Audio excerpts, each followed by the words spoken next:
Hi everyone, it's Nicole here today with my Handmade Holiday 2018 series, and today I am sharing some 3D tote bags featuring a cute little panda peeking out of the pocket and some custom plaid stamping.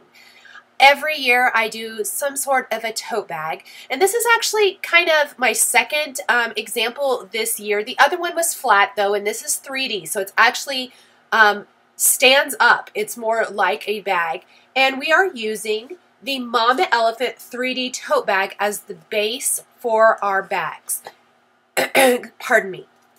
I am masking off then the handle and then the bottom part of the bag, and that is really just because I find it's easier to attach generally my bag, or assemble my bag, I guess I want to say, when there isn't a whole bunch of ink on the tabs. Then I am going to set this up in my MISTI and stamp this with the Concord and 9th plaid background. I love this stamp set. This has been out for a while now. This is not a new product, and I really, really love it. In fact, I don't think anything I'm using today, except for maybe one small thing, is brand new. Everything else has been out for a while. I am simply mixing and matching the supplies.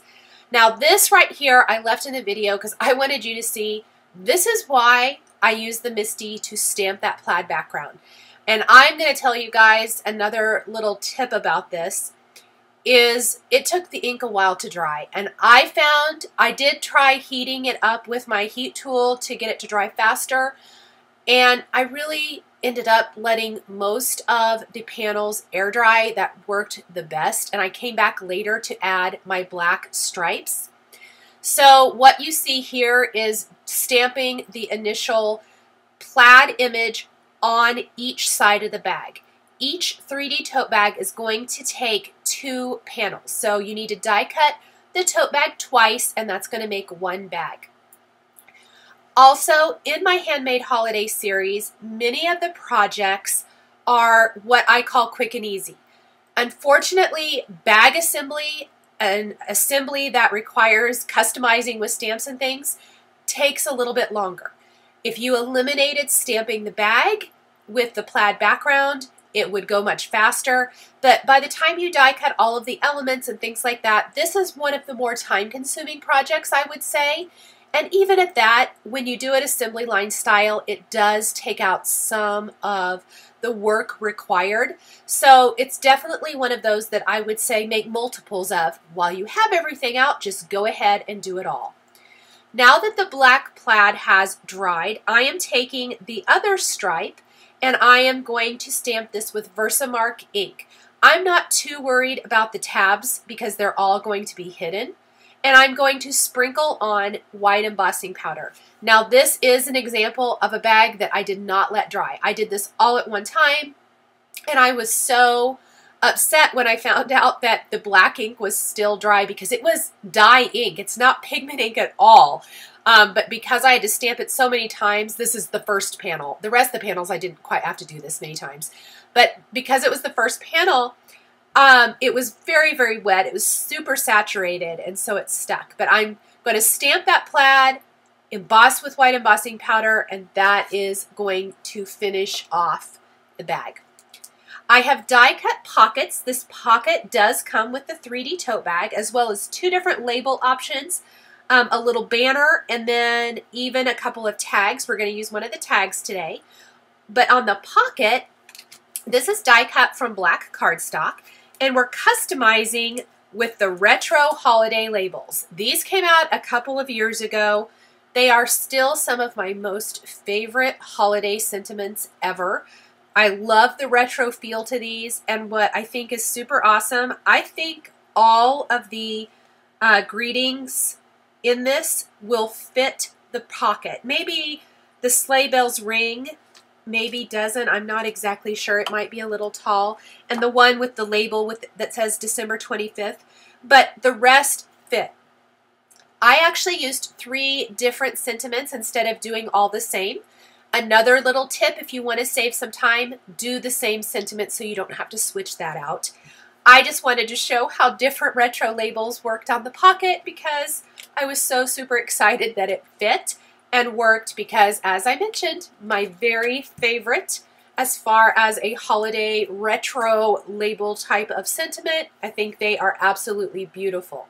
These are stamped with, again, a clear embossing ink, heat set with white embossing powder because I love a crisp white embossing powder on black cardstock. Let's go ahead and finish this last one.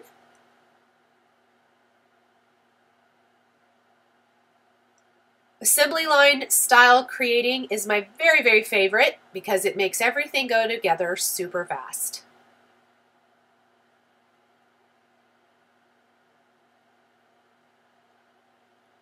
Next, I do have a couple more things that we can prep.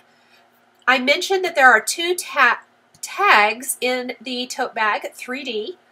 I'm going to use the one that's more squared off at the top. There's also a rounded one. I've die cut this 3 times from white cardstock, and I am stamping a phrase from the Mama Elephant Holiday Messages stamp set that says "Do not open until December 25th" on each of these.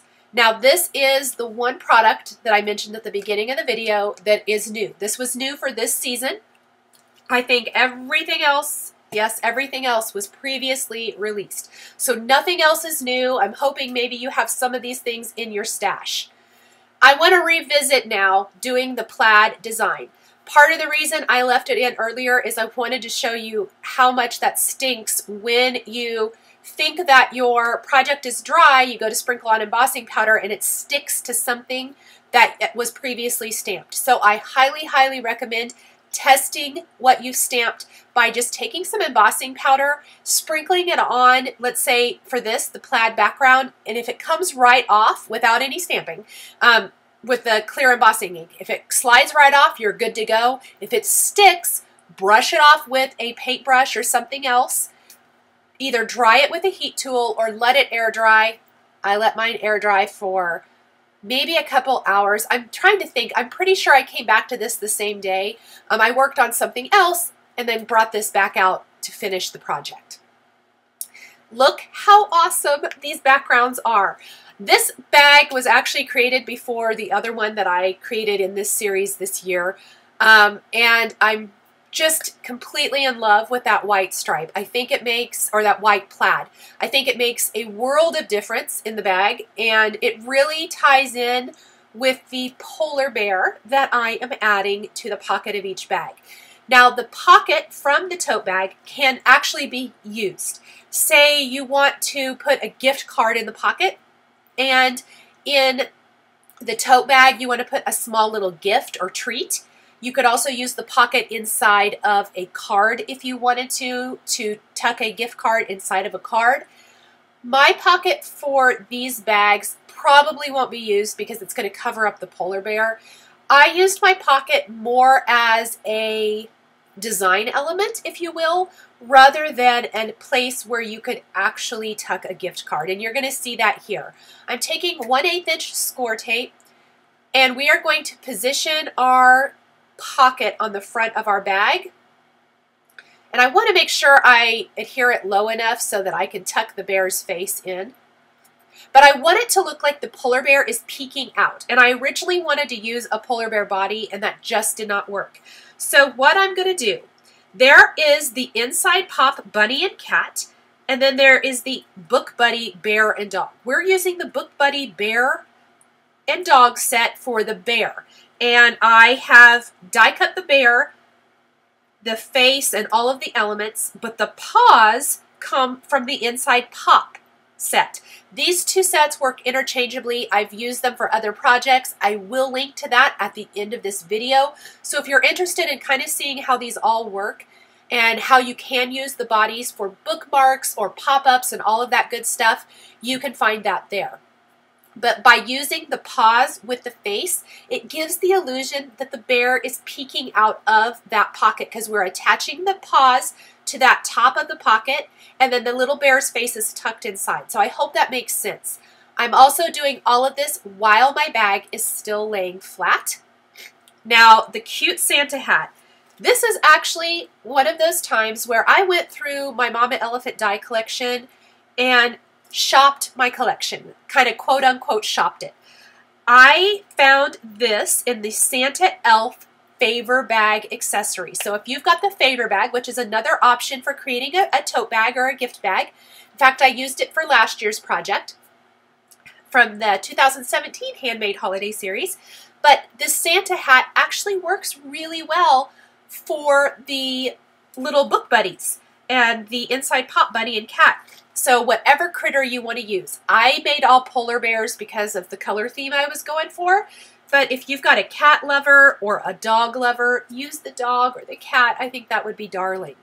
Once we have our polar bear and pocket completely assembled, I'm going to assemble the tote bag. I start with the tab on the side, and then I realized real quick while I still have it relatively flat, I wanted to add eyelashes to the polar bear. So I went ahead and did that. Peel off the backing paper from the rest of the tabs and assemble the tote bag. And there is the darling little tote bag. These are a fantastic size. They really do hold, you know, a small treat, maybe some little chocolates or candies or goodies, a gift card. I would even say maybe for the girls in your life, little makeups and things like that. I'm a huge fan of cool socks, and I think that would work for boys or girls. I think a little pair of rolled up socks inside of these would be super cute as well, and would fit.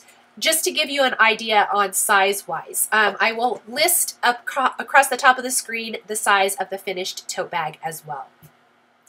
So I'm going to just share putting together my next bag. I do want to mention that this sequin, I think, oh, I can't remember the exact name of this. I want to call it the Sequin Ninja, but I'm probably wrong. I know that it's got the word ninja in it. That's the tool I am using to pick up all these little pieces and put them in place. I absolutely love it.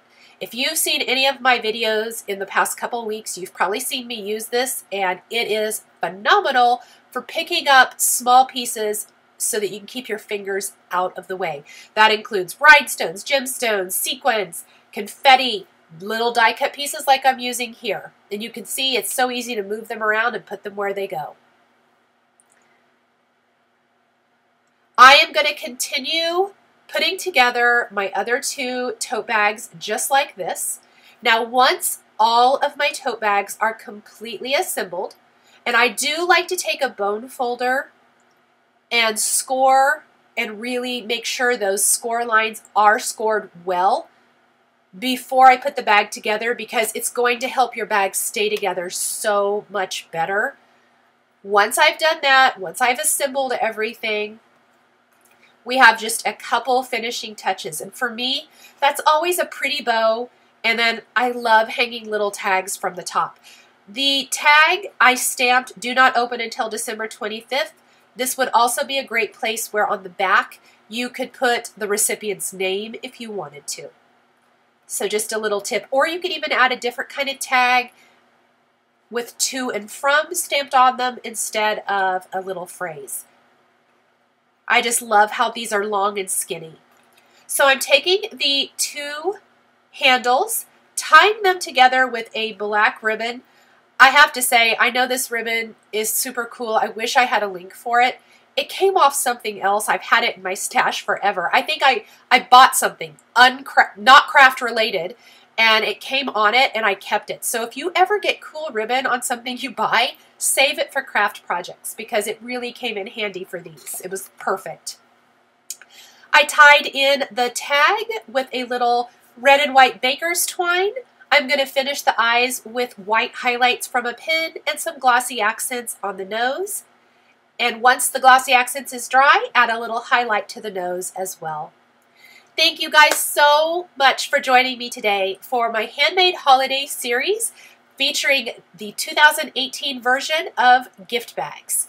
The supplies I used to create these gift bags are listed and linked below the video here on YouTube. Here are a couple more videos featuring Mama Elephant dies that you might be interested in. If you enjoyed this video, please give it a thumbs up and don't forget to subscribe. Thank you so much for joining me today, and we'll catch you next time.